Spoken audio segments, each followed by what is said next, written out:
Apagou-se o sol. Foi assim que o jornal carioca Gazeta de Notícias anunciou em 1º de março de 1923 a morte de Rui Barbosa de Oliveira. Periódicos da França, Inglaterra, Bélgica e de dezenas de países publicaram em suas primeiras páginas a notícia da morte do denominado maior dos brasileiros. Rui Barbosa foi um intelectual, escritor, político, advogado, jornalista, diplomata e um importante jurista brasileiro. Ao longo dos seus 73 anos, Rui Barbosa escreveu seu nome no rol de intelectuais mais relevantes da história do país. O professor de filosofia e escritor Saulo Dourado, autor do romance histórico O Borbulhar do Gênio, prefere descrever o ilustre baiano como um estudioso tímido, dedicado e flexível. Eu acho que em correspondência com Castro Alves dá para entender mais Rui Barbosa. Eles foram crianças estudando juntas ali no ginásio baiano do tal Abílio César Borges, que era um educador muito para frente. Trouxe a ideia de um palco para dentro da escola em que Castro Alves declamava poemas e Rui Barbosa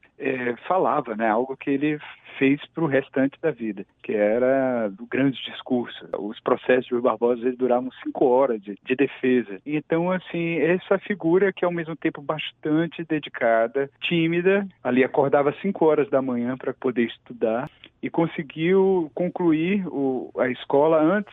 E ele poderia ir fazer a faculdade de Direito aos 15 anos, mas o pai não deixou. Disse que ele só poderia aos 16. E disse assim, então aproveite esse ano para estudar alemão. O professor também o caracteriza como um homem plural e com várias habilidades. O Rui Barbosa conseguiu estar em vários campos ao mesmo tempo. Está em diálogo com um Castro Alves, um poeta, até está em correspondência com Luiz Gama, com pautas abolicionistas, fazendo realmente um jornal radical em São Paulo, a favor, inclusive, da República ali, e até em diálogos com a própria monarquia, como ele depois com outros ministros. Então, ele era uma pessoa plural nesse sentido, e foi desde a figura de confiança de Marechal Deodoro até o inimigo número 1 de Floriano Peixoto. Diplomata de grandes qualidades e um brilhante orador, em 1907 foi nomeado juiz da Corte Internacional de Haia. Foi membro fundador da Academia Brasileira de Letras, do qual foi presidente após a morte de Machado de Assis. Para o jornalista e presidente da Associação Baiana de Imprensa, Ernesto Marques, Rui Barbosa foi um importante intelectual com uma presença muito forte na vida cultural brasileira.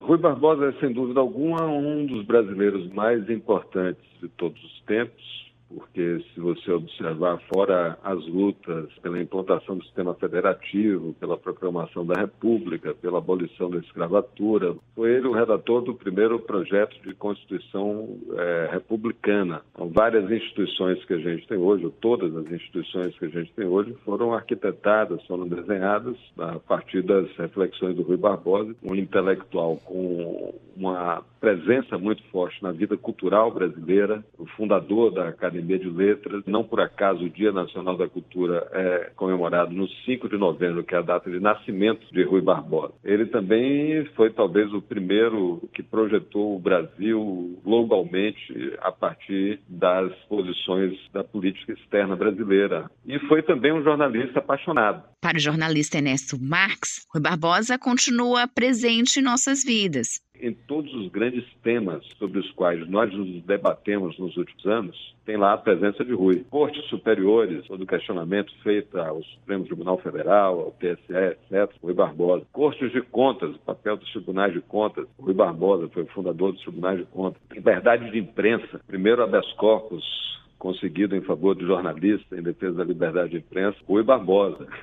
Defesa de salários iguais para homens e mulheres, Rui Barbosa. Defesa do acesso universal à educação e à educação profissional, Rui Barbosa. Liberdade para os escravizados, Rui Barbosa. É alguém que a gente, sem perceber, convive no cotidiano da gente o tempo inteiro. Dos seus 55 anos de vida pública, Rui Barbosa passou 32 no Senado, sempre representando o estado da Bahia. Nesta quarta-feira, o Senado vai realizar uma sessão solene para lembrar o centenário do falecimento de Rui Barbosa. Da Rádio Educadora de Salvador, Josi Braga.